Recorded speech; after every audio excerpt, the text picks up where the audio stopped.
A fully constructed hotel represents millions in frozen capital as long as it remains completely devoid of operational life. The arrival of the first guest is known as T0. It is an absolute boundary line dividing the physical asset's economic reality in two. Before that specific boundary is crossed, every single dollar of expenditure is authorized and controlled by one foundational document, the pre-opening budget, or POB. This diagram illustrates the strict temporal constraint of the POB. It operates exclusively on an 18-month countdown, terminating at T0. A frequent professional error is assuming these initial setup costs can simply be absorbed into the property's first-year annual operating budget. Blending zero-revenue pre-launch expenditures with post-launch operations corrupts the general ledger, making it impossible to measure the true operational efficiency of the running asset. The POB acts as an isolated temporal contract, designed to quarantine pre-launch risk from operational reality.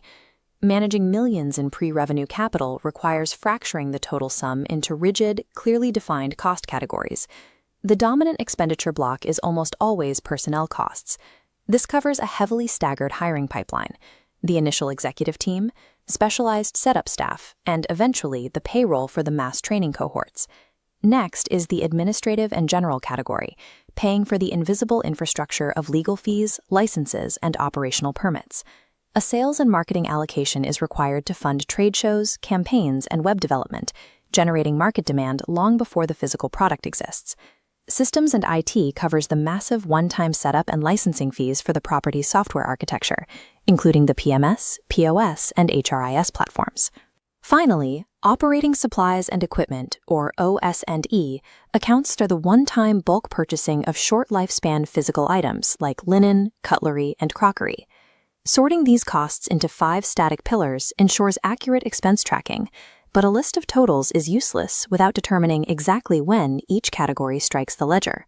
For the Director of Finance, the most intensive planning exercise begins when applying the dimension of time to these static cost categories.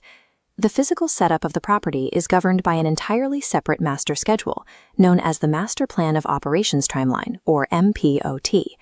These static allocations within the POB must be perfectly integrated into the operational logic of the MPOT.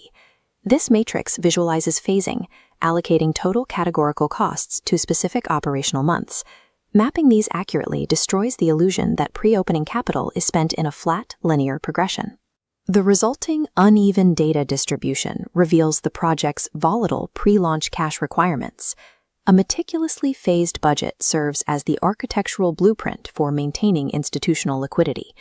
The most severe test of this blueprint occurs in the highly concentrated window of T-3 and T-2 months.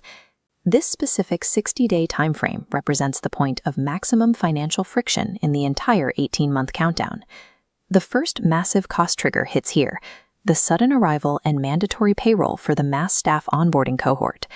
Simultaneously, the property must take physical delivery of its operating supplies and equipment. Tracking the T-3 to T-2 axis, exactly 80% of OS&D costs hit the general ledger simultaneously. When that massive OS&D invoice collides with surging personnel payroll, the compounding effect doubles the required cash outlay in weeks. Failing to calculate this exact temporal spike guarantees a catastrophic cash failure mere weeks before the finish line. To survive these compounding friction points, the phasing process must produce a realistic cash flow projection. A cash flow projection's true utility is measuring the rate of cash depletion, not the gross expenditure total. This precise velocity of depletion is known as the burn rate. The burn rate curve acts as the definitive early warning system for the Director of Finance, signaling exactly when the operating accounts will run dry. Tracking total dollars is a useless exercise if the velocity of the burn rate outpaces the actual cash sitting in the bank. At this stage, the Director of Finance shifts focus from internal general ledger tracking to external stakeholder communication. They must actively liaise with the ownership group and the institutional lenders providing the capital. To maintain liquidity against the burn rate, the operation requires funding drawdowns, scheduled, controlled injections of capital from those external lenders. This dual-axis chart demonstrates the requirement. The lender's drawdown schedule must perfectly mirror the POB's projected burn rate. A synchronization failure here is fatal. Asynchronous drawdowns instantly halt procurement and freeze the pre-launch payroll. This predictive modeling ensures capital is drawn only as fast as the project's operational physics demand. Ultimately, the pre-opening budget is the binding financial contract, ensuring the operation survives to see its very first guest.